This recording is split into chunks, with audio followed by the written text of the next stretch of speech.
If I could have your attention, please. At this time, we're going to begin the services here at the graveside for Mr. Irving, Sonny, Herskovitz. As we begin the service, I would ask if any of you have cell phones or any other noise-making devices, please turn them off at this time. Officiating the service here today will be Cantor Adam Cahan from Temple Bethel in Northbrook. We're going to begin the services today with active service personnel from the United States Air Force presenting the flag to the family.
Yesai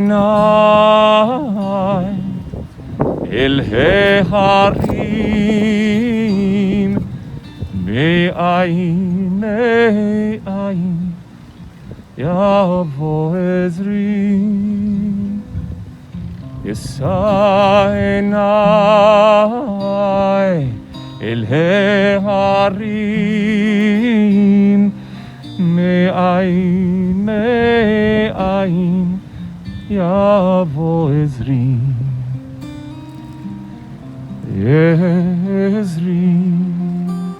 me'im Adonai oseh shamayim va'aretz ezri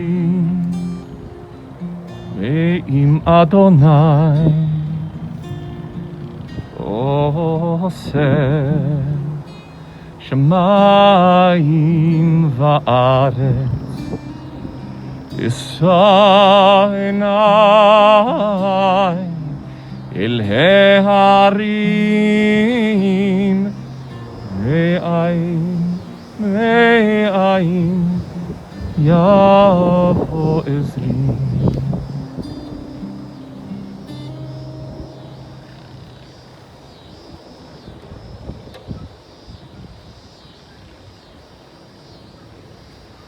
Sa'inai el heharim me'ayin yavo ezri. I lift my eyes to the mountains. Where will my help come from? From the maker of the heavens and the earth. My extreme gratitude to the gentlemen from the Air Force for bringing such honor and such grace for their service. There's a beauty in honoring someone such as this, who is in the Air Force, and to be present to the planes flying overhead, and geese that are taking flight, and winds, the very necessity to gain lift, to lift us up as high as we may possibly go.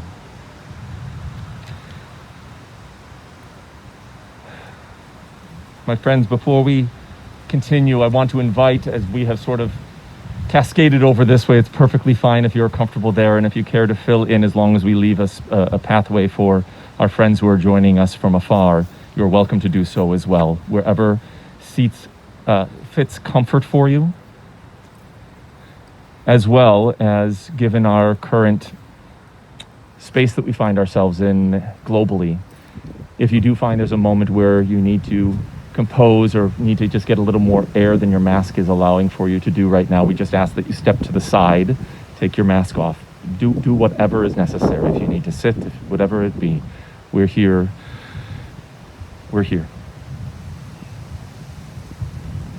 In times that shake us, times that remove our solid objects from our midst, we lean on our eternal relationship, our eternal strengths, expressed in this world by our families, our friends, our traditions. How do we process through these places of mourning when death's inevitability removes our solid anchors from our physical midst? We gather and we share and we honor one who has left his mark on our lives. Death has taken our beloved Irving, Sonny Herskovitz. Our friends grieve in their darkened world. In their silence, there is lamentation. In their tears, there is loneliness. Lost in their sorrow, may they find the presence of loving friends. Hear them, O God. Be with them. Mourning is the price we pay for having the courage to love others. Even in grief, we know that the wonder of human life is too complex and too magnificent to be memorialized in endless pain. The gifts of spirit our loved ones gave us cannot be measured or weighed, nor can they be lost or even tarnished by time. Even in our darkest hours, bringing comfort and courage, and, in the fullness of time, healing peace. I would like to take this moment to commence the ceremony of Kriya. For the family members who are wearing a Kriya ribbon, I ask that you step forward for a moment. We're going to still keep our somewhat distance because we want to allow for that. I know y'all have been hanging out with each other.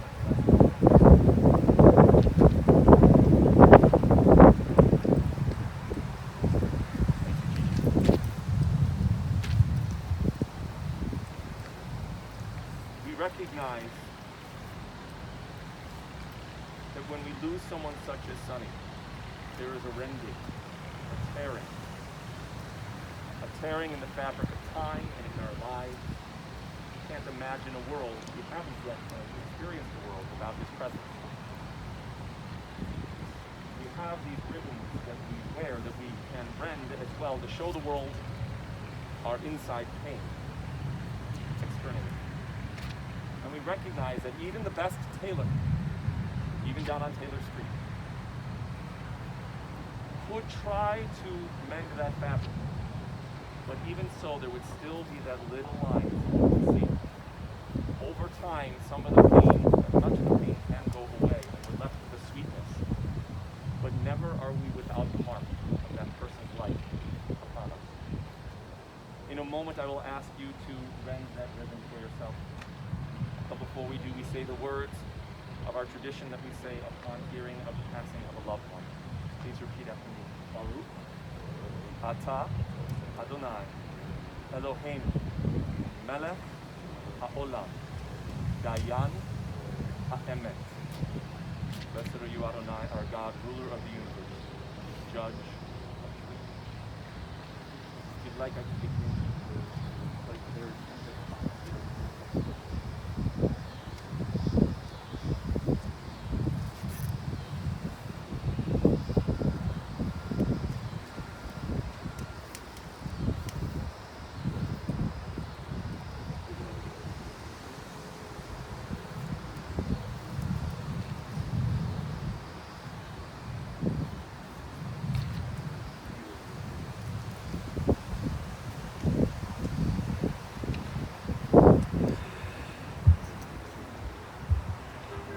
A gathering of all these people together.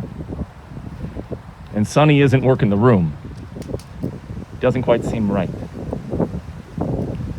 In any room he entered, Sonny filled up the space with his presence, with his warmth, and with his joie de vivre, his joy of life, as it were. I guess that is still the case, though. His presence is strong here. It is radiant, and it so clearly flows through those he loved and those whom loved him. Our thoughts are with you, Nancy and Benny, Alan and Kasha, Larry, Mindy, on the loss of your beloved father, Gigi, on the loss of your loving big brother, Michael and Mark, Paul, Jamie, Brian, Emily, Frankie, and Amy. It is so very clear to me how much your grandfather loved you, and also how much love he was blessed to receive from you through all your years. Bonnie, you were practically his co-parent, and the beautiful lives of these grandchildren are a testament to your commitment as well.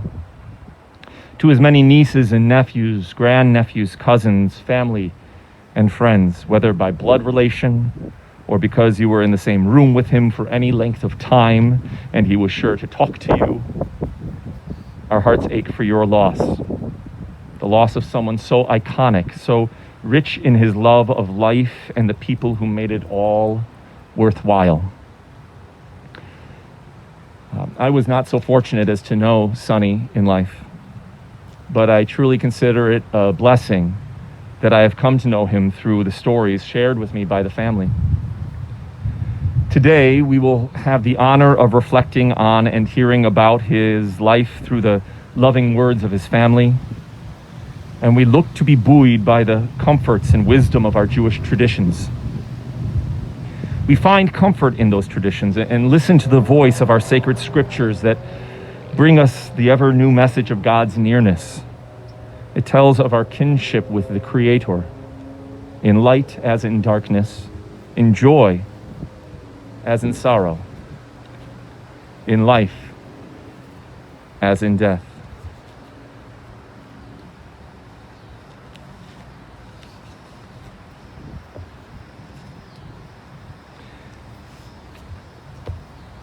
Inside the pamphlet that you received, you shall find the words of the 23rd Psalm.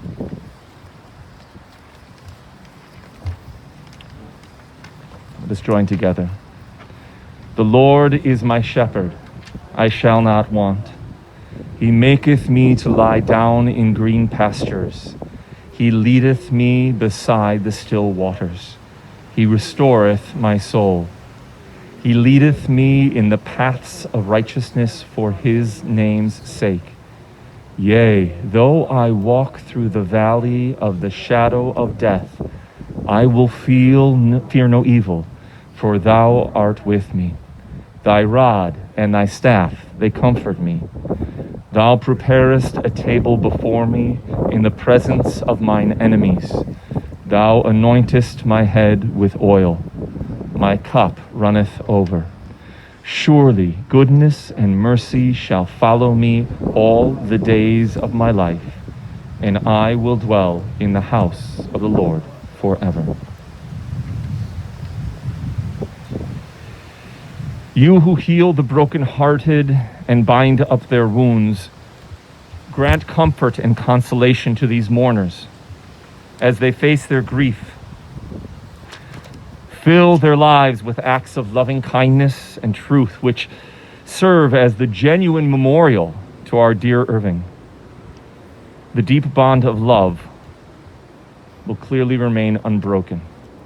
And let us all say, Amen. In his sorrow, Job cried out, Adonai natan v'Adonai lakach, Yehi Shem Adonai mevorach.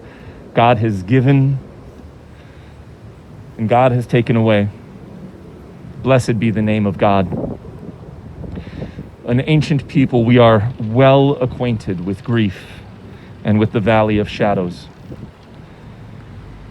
Death and sorrow are not strangers to us, yet the centuries have taught us that a good name endures beyond the grave, and that there is strength in faith. With Job, we say, Adonai natan, God, you have given. You gave us a loved one who will not be forgotten. For all that was good and all that was enduring in his life, for that we offer the deepest thanks of our hearts. Adonai lakach, God, you have taken away.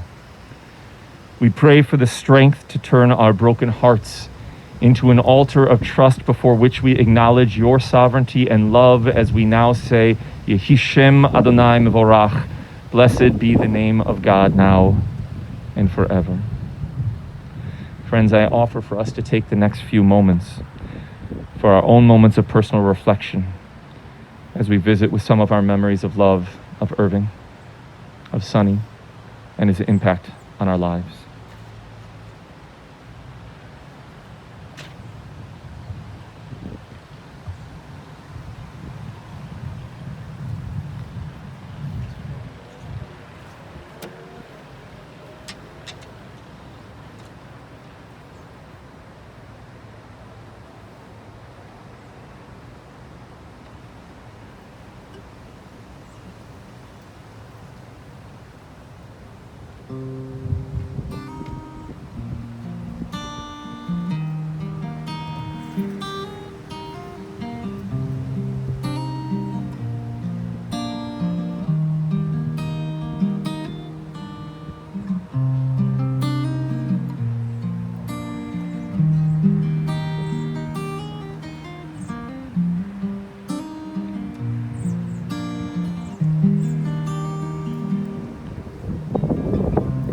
Healer of the brokenhearted,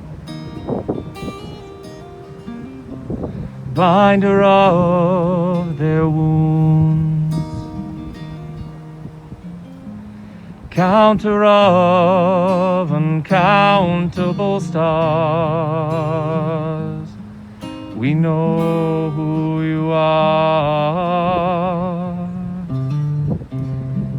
healer of the brokenhearted, binder of our wounds, counter of uncountable stars. We know who we are. Hallelujah.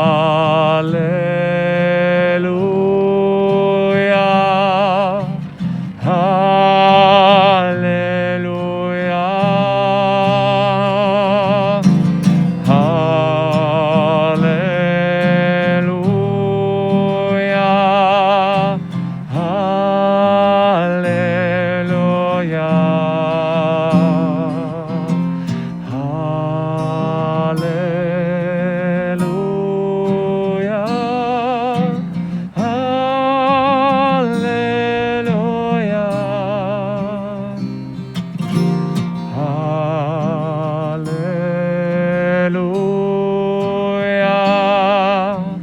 Hallelujah.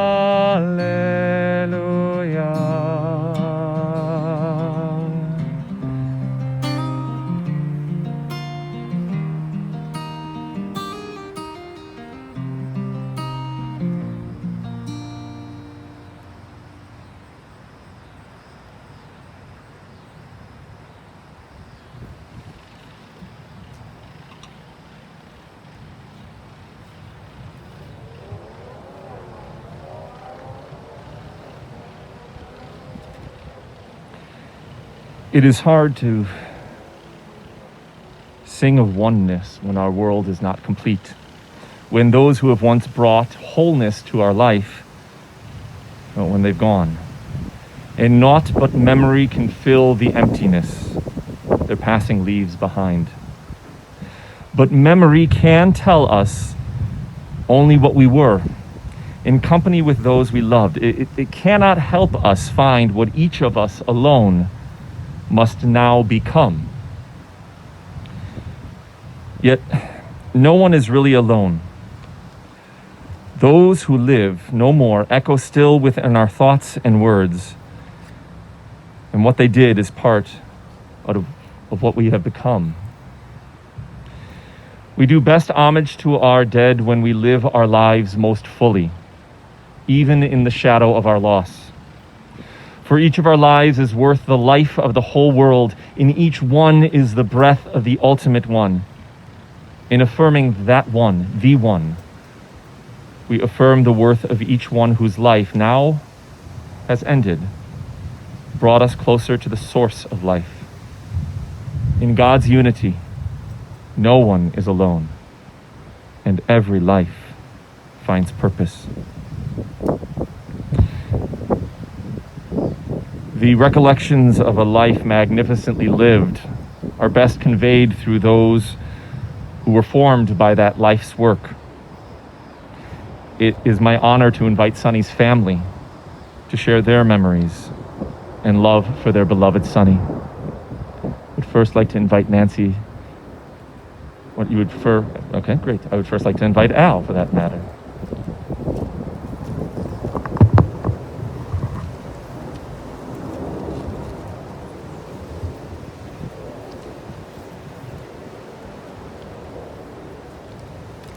As everyone here knows, my dad was one of a kind, the best kind. Always positive, happy, and congenial to everyone he met. Most of my childhood memories with my dad started when I was 8, after my mom passed away. It was a rough time for all of us, especially my dad, who struggled to take care of all of us and run his business out of our house and garage. Thank God for my Aunt Bonnie and all other close friends and relatives that helped my dad raise us and help with his business. My dad worked very hard and super long hours every night. Overwhelmed, my dad had to hire a live-in housekeeper to help cook, clean, and take care of us. There were many housekeepers. Unfortunately, none of them lasted very long. Probably because of Nancy and Larry. I remember Saturday nights before my dad was going out. He would always bring home a Bisetti's pizza for us. And on Sunday morning, after dropping us off at Hebrew school, always late, he would pick up lox and bagels at Fanny's and New York Bagel and Bialy for when we got home. Most of all, I remember my dad's consideration. My dad was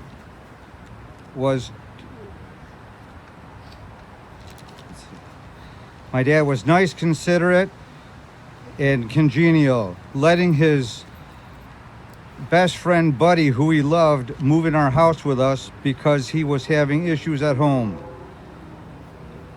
That was a great move, Dad, because Buddy was the greatest Italian cook, good housekeeper, loved to party, drink, just like my dad. We got along great. Whatever I learned about heating and air conditioning is because my dad taught me. I have worked full-time with him since I graduated high school back in 1980. But the most important thing he taught me was how to treat people.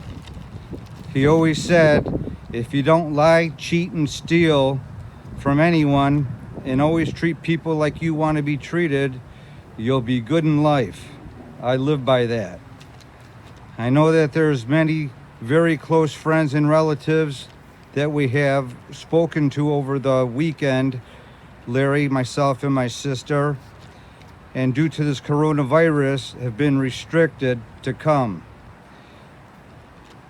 I just want to thank everyone for their thoughts and prayers, and we love you. Thank you.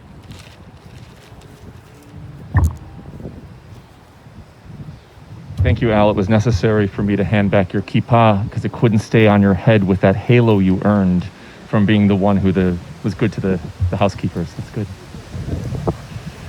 Nancy, may I invite you forward to share some reflections as well?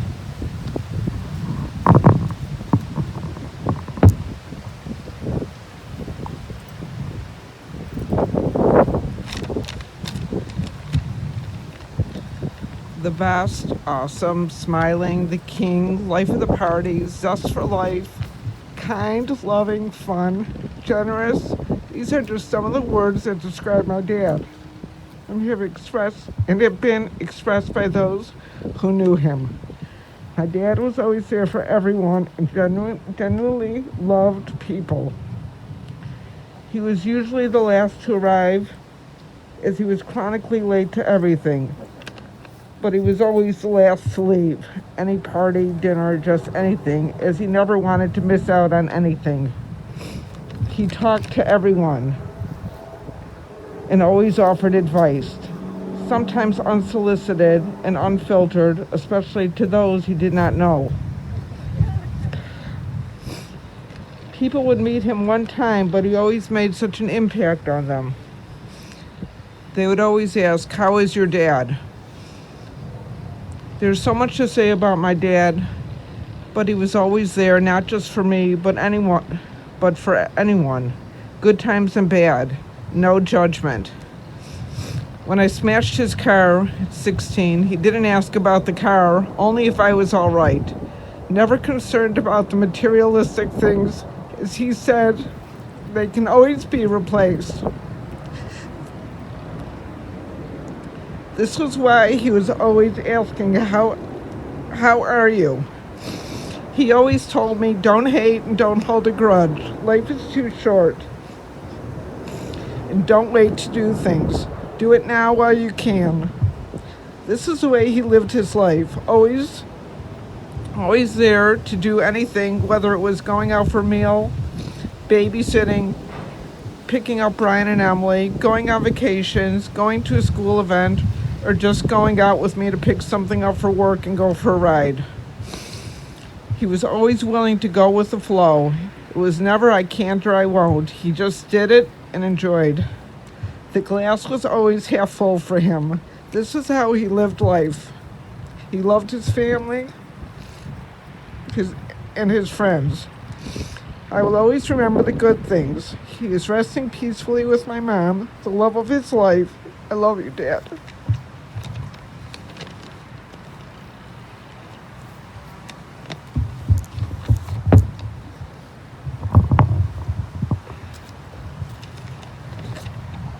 I'm honored to share these words on behalf of Emily, who is unable to be with us as much as she wants to be here present today. These are the words to her papa. Papa, I wish that I could be here right now, but unfortunately I cannot. I just wanted to thank you for everything you have done for me in my 18 years here. You had the kindest soul, and everyone who met you instantly would know this. There is not another person who inspired me more to keep going in life and to make the most out of everything I have. You were always able to put a smile on my face, no matter what mood I was in that day. My favorite memory of you is playing softball and then looking over to the stands and seeing you and my mom cheering me on. After the games, we would always drive home together, so you got to tell me how amazing I did, even if I had my worst game ever. I am so beyond thankful that I had the ability to have you in my life. And I know everyone can agree with the fact that you had such a huge impact on every single person's life in this room. I love you so much, Papa, and you will forever be in my heart. I think all of us, when we have the great gift of having a child, looks forward one day to possibly having grandchildren. And the hopes that when those grandchildren would arrive, that you'd have time with them to make an impact on their life. And it is so clear to me the active choices and commitments that Sonny made towards his grandchildren. I appreciate, Emily, you sharing your words, and I want to invite Paul forward to share his as well. And Jamie as well. Very good, thank you.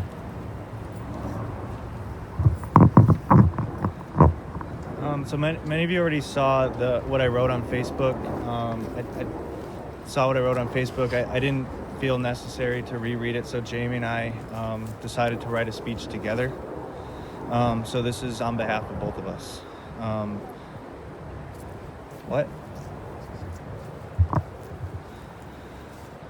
Sonny was such a huge part of our lives.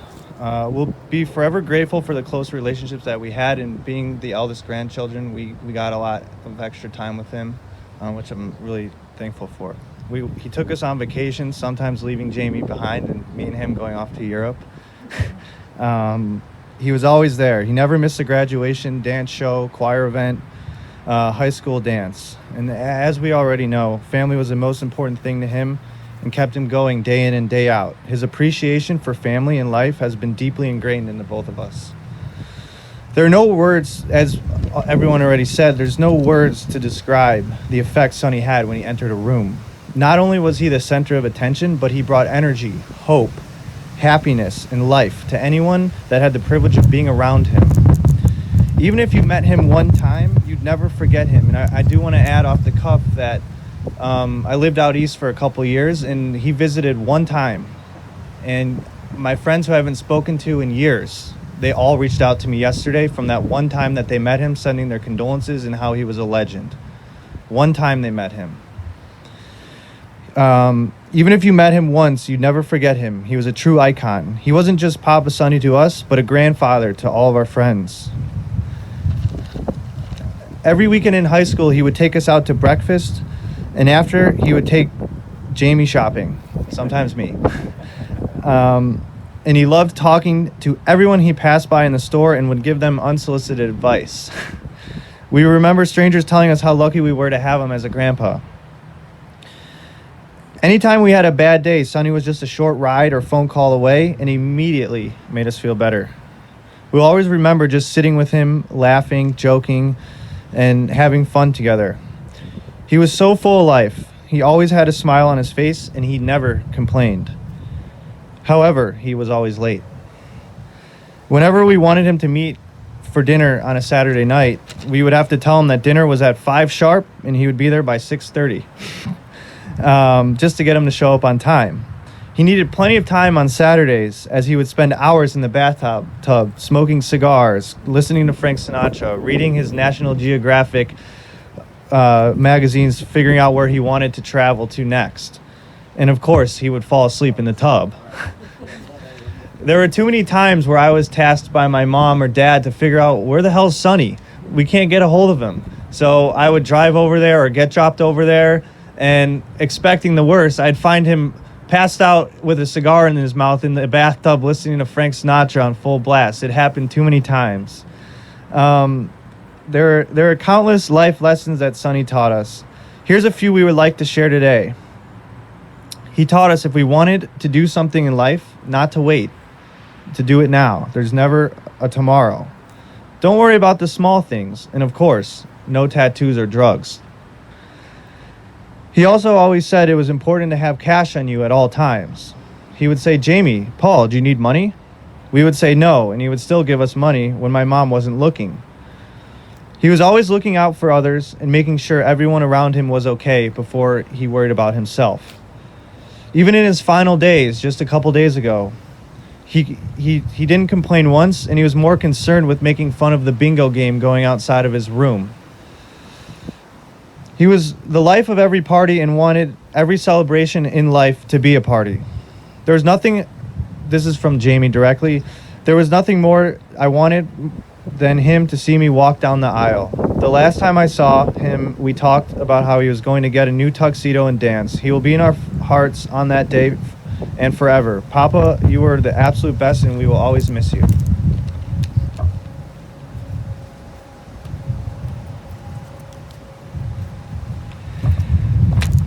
Thank you. Thank you.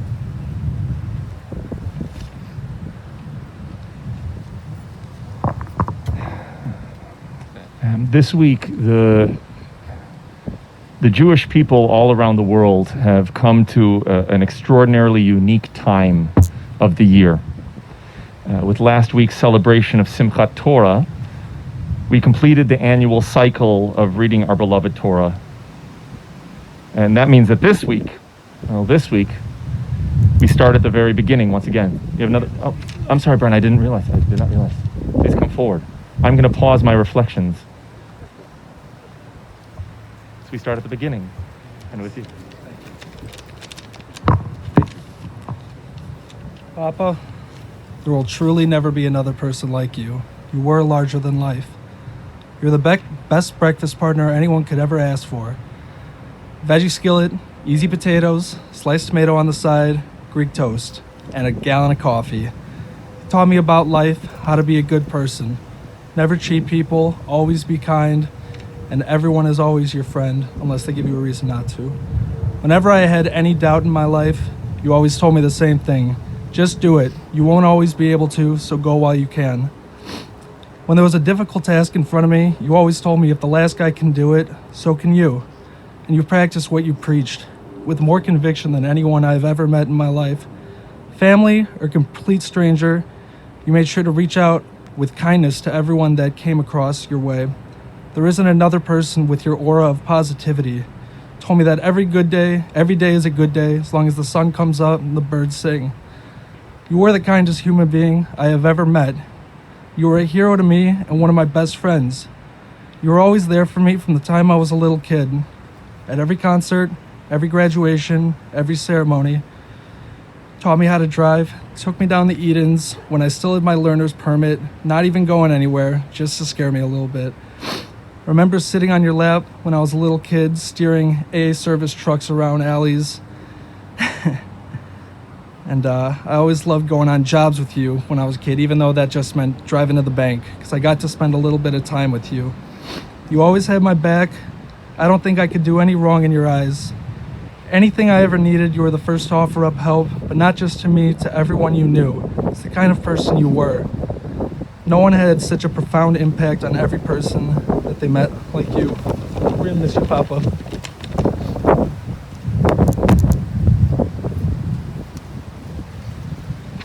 Thank you. want to make sure that I'm not errantly missing anyone else who had planned to share some reflections here. Getting the thumbs up green light. It is so much harder to subtly express smiles and gratitude right now.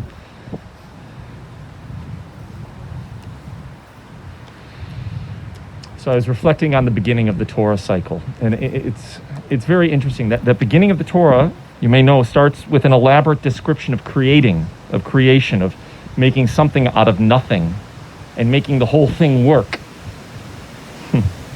Each and every morning, we include a reference to that moment in our morning prayers. We have this one prayer that focuses on creation called the Yotzer, and in that prayer it talks about how God created darkness, and from that darkness he fashioned light. He crafted it.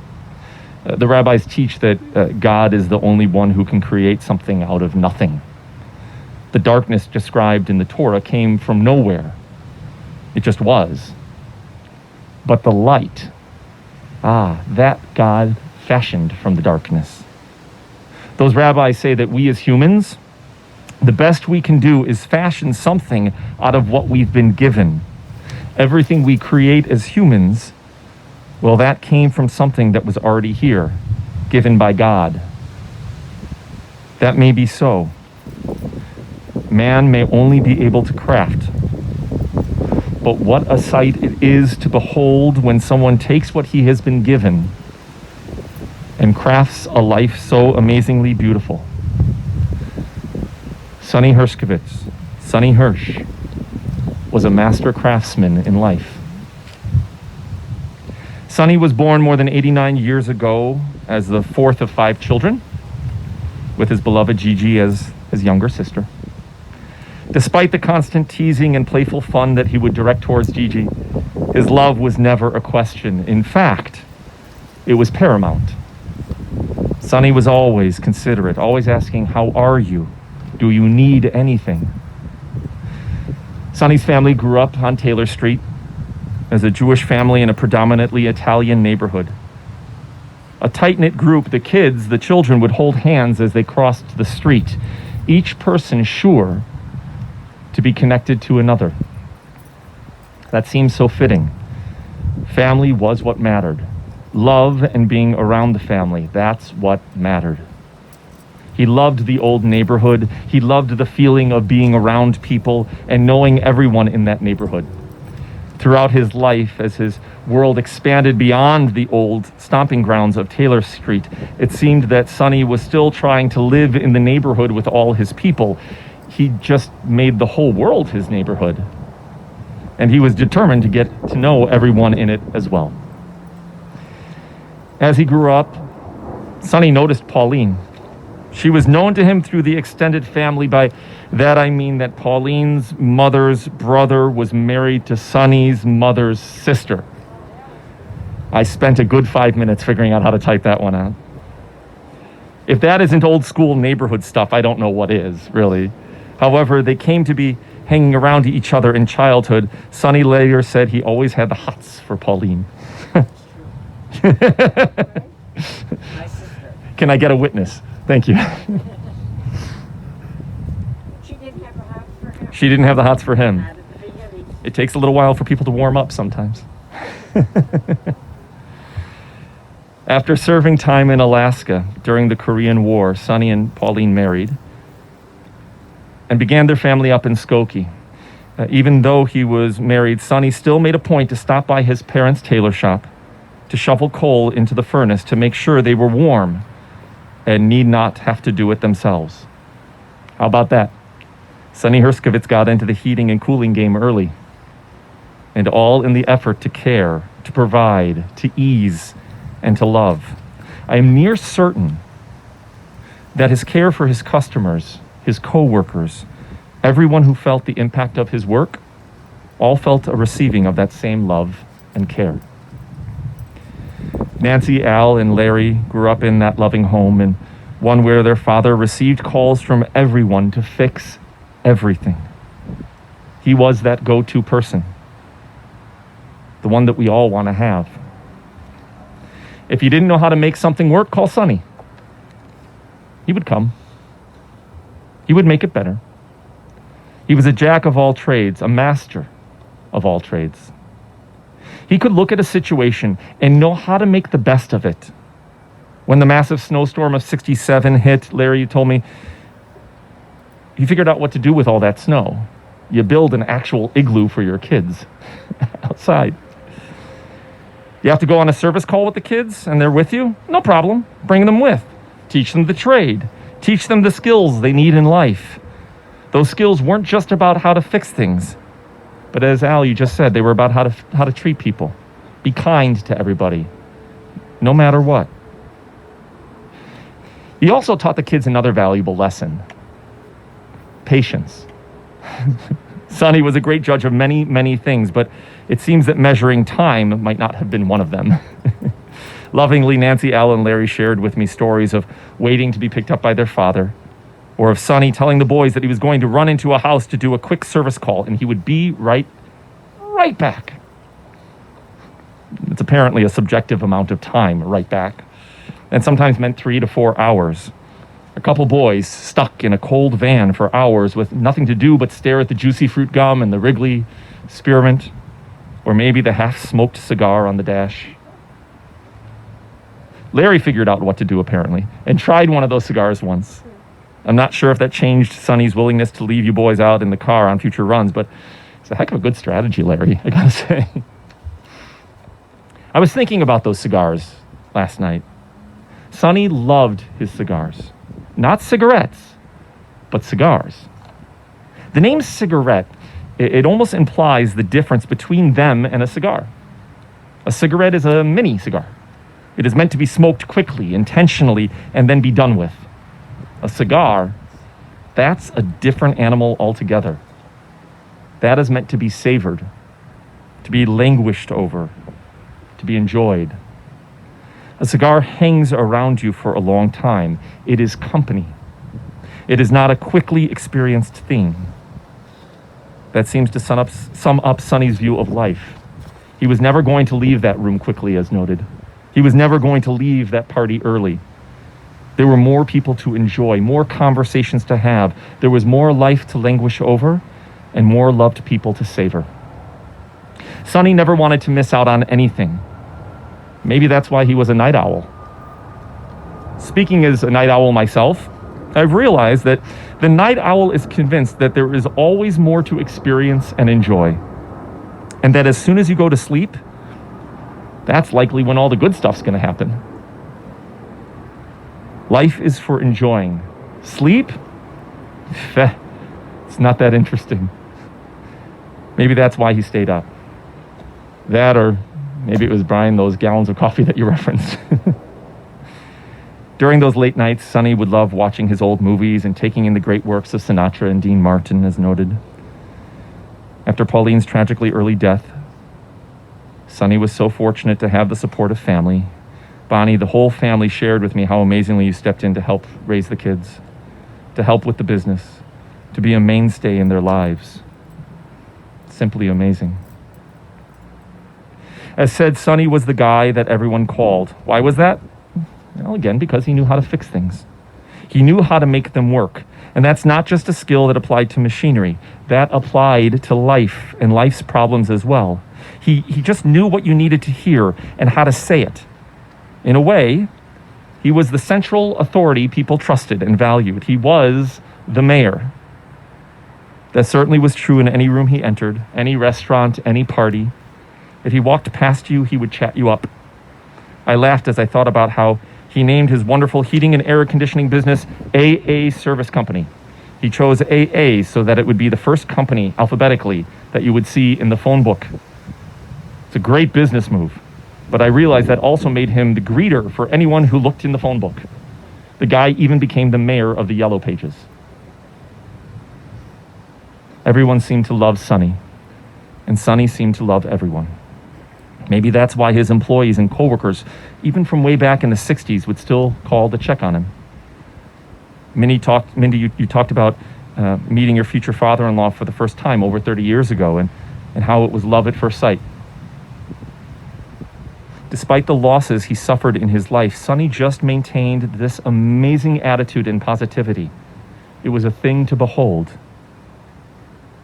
Many loved him, yes, but there was that special level of love shared with his grandchildren. They were his pride and joy. I heard stories of how the grandkids would come running into his arms whenever they heard him in the house. He clearly would do anything for you guys. He said you wanted to go on a cruise with friends with him? Great. He spoiled his grandchildren unabashedly. He traveled the world. In fact, he would say, "I've traveled the whole world." But no matter what, he loved coming back home to the United States. He would note how there was just no place like it. I somewhat believe this is because of his true love for this country, but I also think it was largely because this is where his family was. And he just loved being with his family. He reveled in his Saturday morning meals with the grandkids, heading over to the Rise and dine for his usual meal.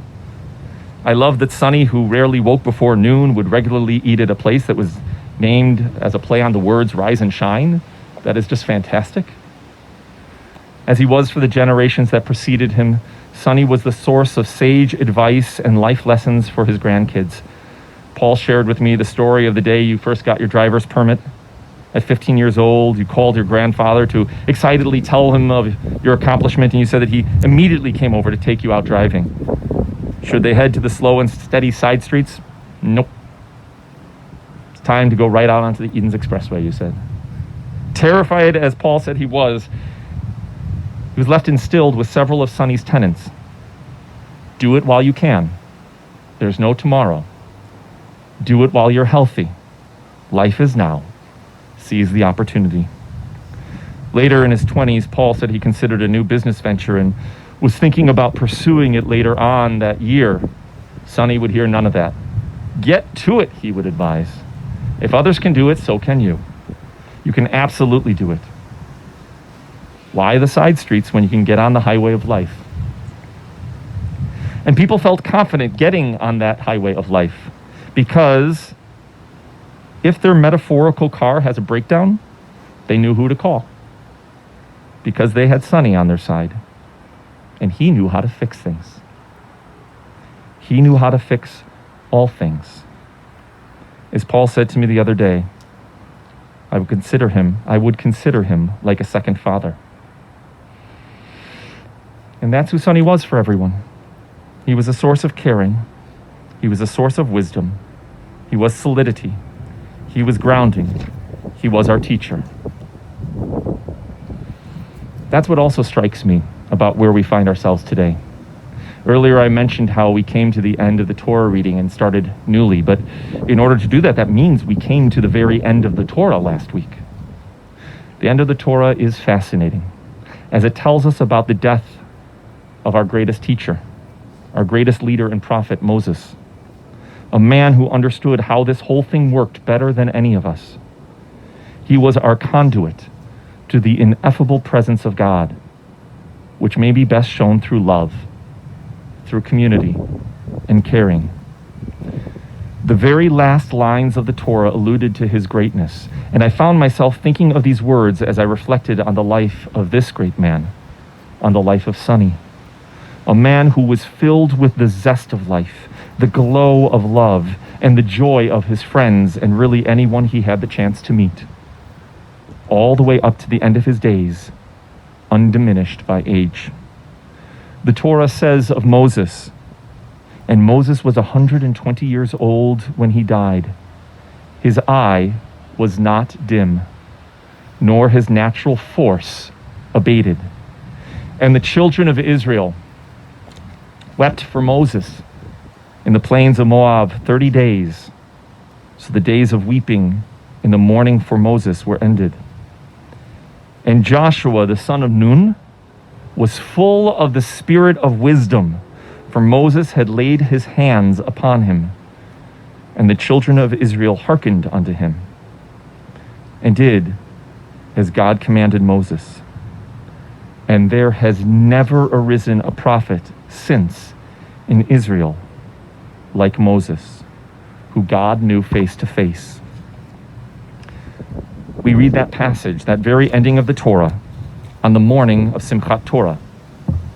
which was this past Saturday, the very morning that Irving, Sonny Herskovitz left this earthly presence of life and left us all his Joshuas, his carriers of wisdom, because he laid his hands upon us.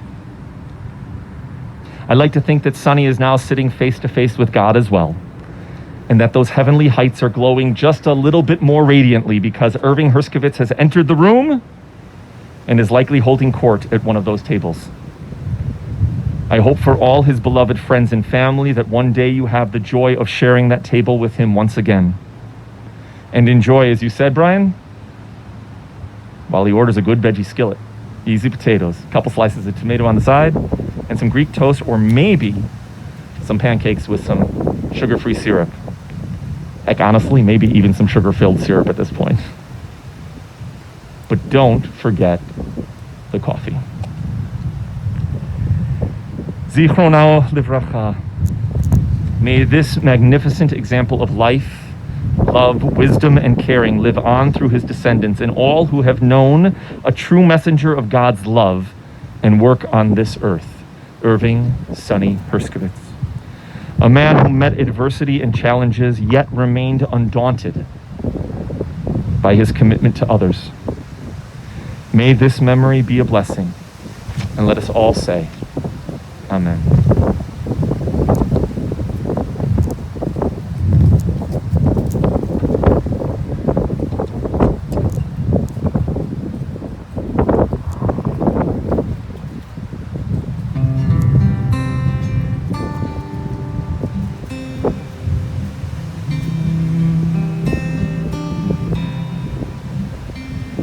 And now the end is near, and so I face the final curtain.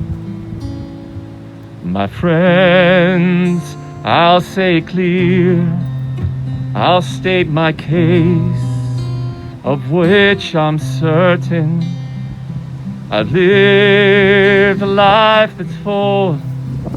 I've traveled each and every highway, and more, much more than this, I did it my way. Regrets, I've had a few, but then again, too few to mention. I did what I had to do and saw it through without exemption. I planned each chartered course, each careful step along the byway, and more, much more than this, I did it my way. Yes, there were times, I'm sure you knew, when I bit off more than I could chew. But through it all, when there was doubt, I ate it up and spit it out. I faced it all, and I stood tall, and I did it my way. I've loved, I've laughed and cried, I've had my fill, my share of losing. And now, as tears subside, I find it all so amusing to think I did that all. And may I say, not in a shy way, no, no, not me. I did it my way. For what is a man? What has he got? If not himself, then he has not to say the things he truly feels, and not the words of one who kneels. The record shows I took the blows and did it my way.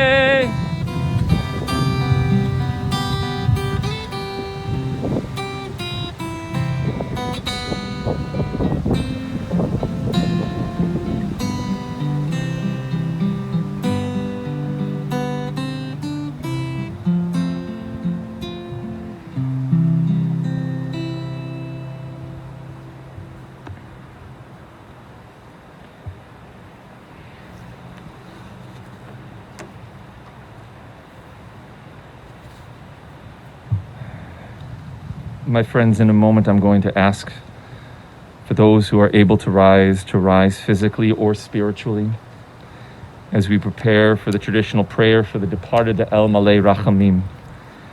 Following the generating of El Malay, we will move directly into the Kaddish Yatom, the mourner's Kaddish, which you will find on the back of your pamphlet. The English translation of El Malay Rachamim is on the inside underneath the 23rd Psalm. At this time, I invite those who are able to rise, and those who are able to rise spiritually to do so, as we offer the traditional memorial prayer, El Malay Rachamim. El Malay Rachamim, Shochen Bamromim, Amatzei Menucha Nechona, Tacha Kanfei Hashchina, Im Kedoshim Uktorim, Kizahar Harakia, Mazirim, Venishmot Avraham ben Natan, Shalach Leolamo, Bal Harachmim, Estirei Besete Knafav Leolamim, Bitzror HaChaim et Nishmato, Adonai Hu Nachalato, V'yanuchu B'shalom al Mishkavo, V'nomar Amen.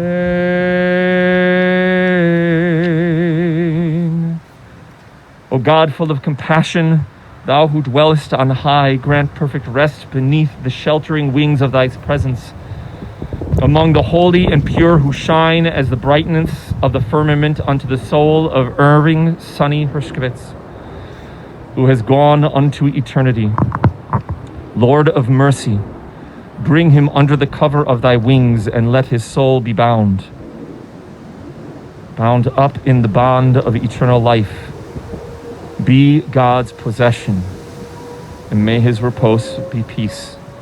Let us say, Amen. We join together in the words of the Kaddish Yatom on the back page. Yitgadal ve'yitkadash shemei Rabbah be'alma divera chirutei ve'amlich malchutei b'chayechon u'v'yomechon u'b'chayei b'chol beit Yisrael ba'agala u'vizman kariv ve'imru Amen.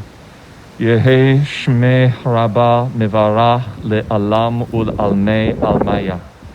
Yitbarach ve'yishtabach ve'yitpa'ar ve'yitromam ve'yitnaseh ve'yithadar ve'yit'aleh ve'yithalal Shmei Dekudsha berichu le'ela min kol birchata ve'shirata tushebchata ve'nechemata Ta'amiran be'alma ve'imru Amen.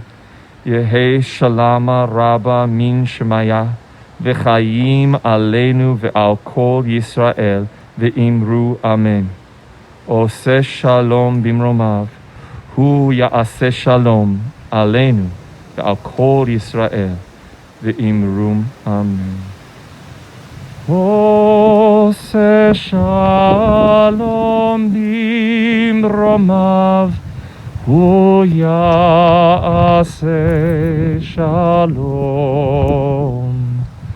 aleinu ve'al kol Yisrael ve'imru Amen. May the one who grants peace in the high heavens grant peace upon us, upon Sonny, and upon all Israel and all who dwell on earth. And let us all say, Amen. I invite those who are able to sit, who want to sit, to please be seated. In a moment, friends, we're going to begin our interment. The gentlemen who are assisting us are going to begin the process of lowering into Sonny's final resting place of his earthly vessel.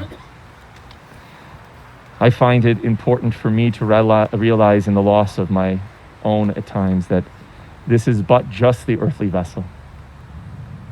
We have in our morning prayers a prayer for the soul, immediately followed by a prayer for the body. Actually, the other way around for those keeping score at home. We have a prayer for the body, immediately followed by the prayer for the soul, in recognition that the two are separate.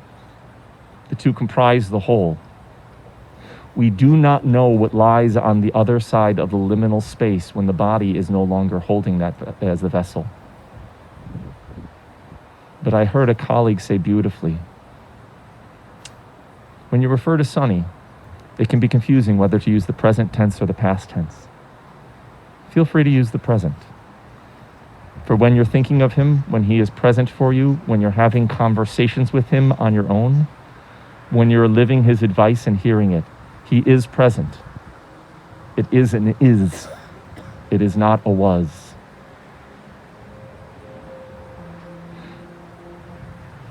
The act of assisting in the burial of someone is one of the greatest deeds we can do, for it will never be repaid.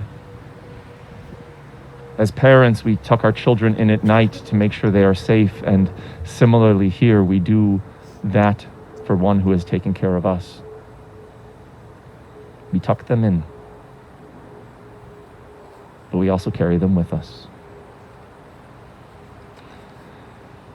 Our process in these times is a little different. I'm going to invite Dave to walk us through the process here, just as best practices. Of course, there are certain regulations that were put in place, and of course, Sonny's going to do it his way. So we have some shovels anyway.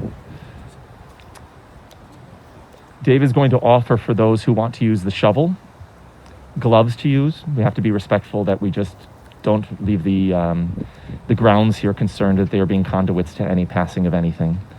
So we want to make as full an experience for those as we can. The practice that has been sort of the minhag or the custom at these times is to use this sandy soil in the bucket and with little disposable cups. But we also get that those may want to use the shovel. So let me share with you our custom. There's a tradition of delivering the earth into place with the shovel, with 3 scoops full. Some choose to use the shovel upside down to mark on the last scoop that this is an act unlike the other times. This is unique in and of itself. The custom is also that when you are complete with the shovel, to place it back in the mound of earth here, such that you communicate your grief and your sorrow and your message on your own, and then not pass that to another. Allow them their own experience. I'm going to invite, David, are there words that you would like to share about you're good? Okay, great. I'm going to invite our gentlemen to come over and assist us here.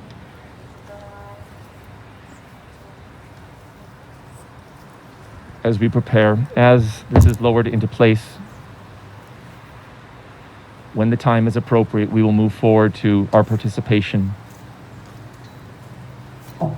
in the burial. Preceding that, there will be an opportunity before we move to invite everyone. I'm going to invite members of the family to help me communicate. Actually, let's do that.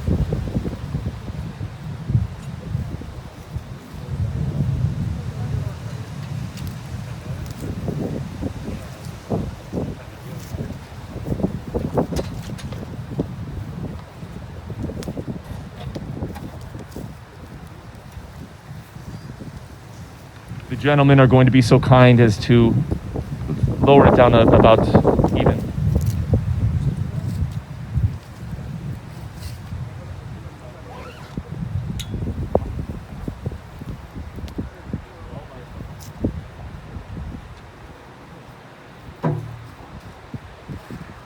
We recognize that Israel is the birthplace of the Jewish people. It was on that mountain that Abraham, according to the Torah, brought Isaac upon and then made the covenant with God. Without that moment, there are no Jewish people. Es muy bien. Gracias. My son has entered into a Spanish immersion class, and I picked up 3 words so far. I just got to use them all. I'm very proud. Israel is that birthplace of Judaism, and therefore it is our homeland. It is our birthland. Every Jewish soul has the right to be buried back in its homeland, but we recognize that that is not always possible. So we bring the homeland to each soul. In here I have some of the holy earth from the Mount of Olives in Jerusalem. I want to invite for the family members who may want, we can pour some of this out if you want to place it upon the casket. I invite you forward.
Adonai va'adam v'tida'eh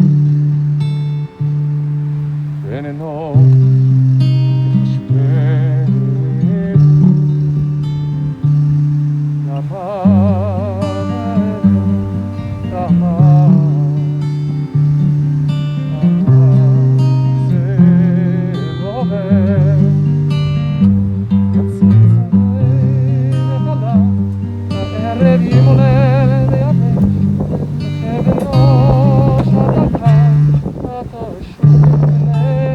Adam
then we'll continue with placing the necessary pieces in place before we have the honor of contributing to the interment. Unfortunately, by necessity, it becomes a bit of a mechanical process at this point, but we will return to where our hands can be the conduits in just a few moments.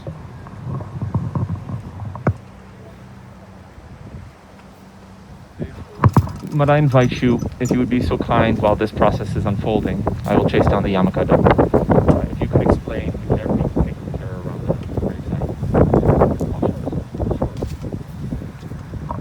gravesite. For those of you that elect to participate today, as you're aware, you need to wear gloves even though your family is providing the shovels. There is a waste can here next to the grave. If you elect to participate today, please watch your step at all times around the open grave.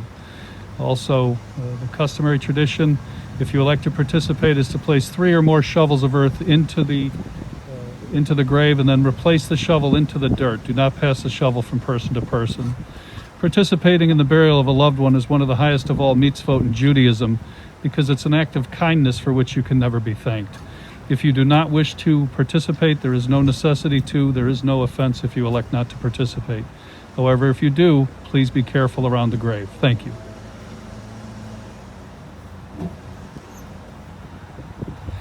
We note that in this moment, we are also fulfilling one of Sonny's stated wishes, which is that when his days on earth were over, he desired to be buried next to Pauline and her parents and his mother-in-law. I say and his parents, right? Very important, and his mother-in-law.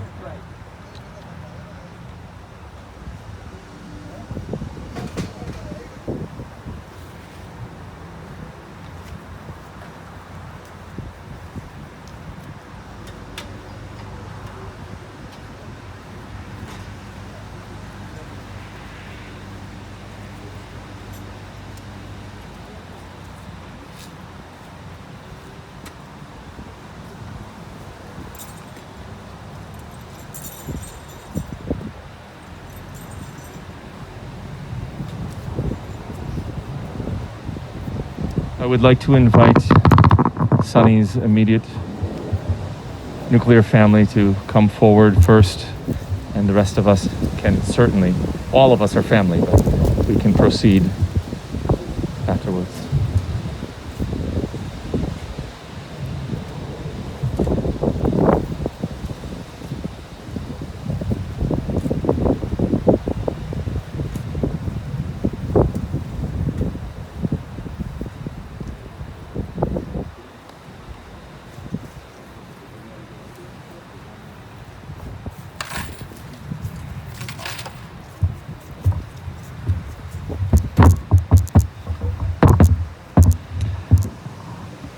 Friends, after everybody has had a chance, we'll take our time. There's no rush. But as we will conclude before we head to our cars by forming 2 lines through which the family can walk on their way back towards the vehicles. We will do that in a bit. No rush.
I understand, but That's all.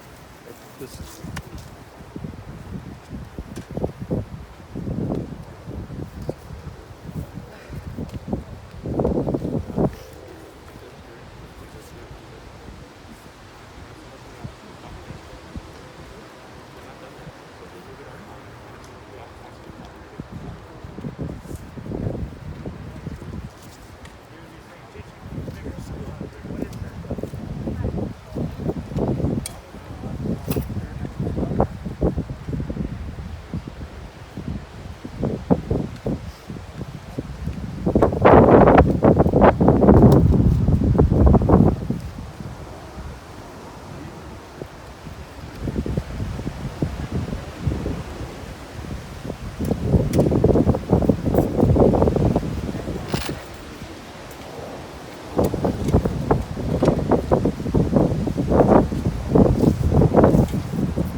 stream will be concluding in a few moments.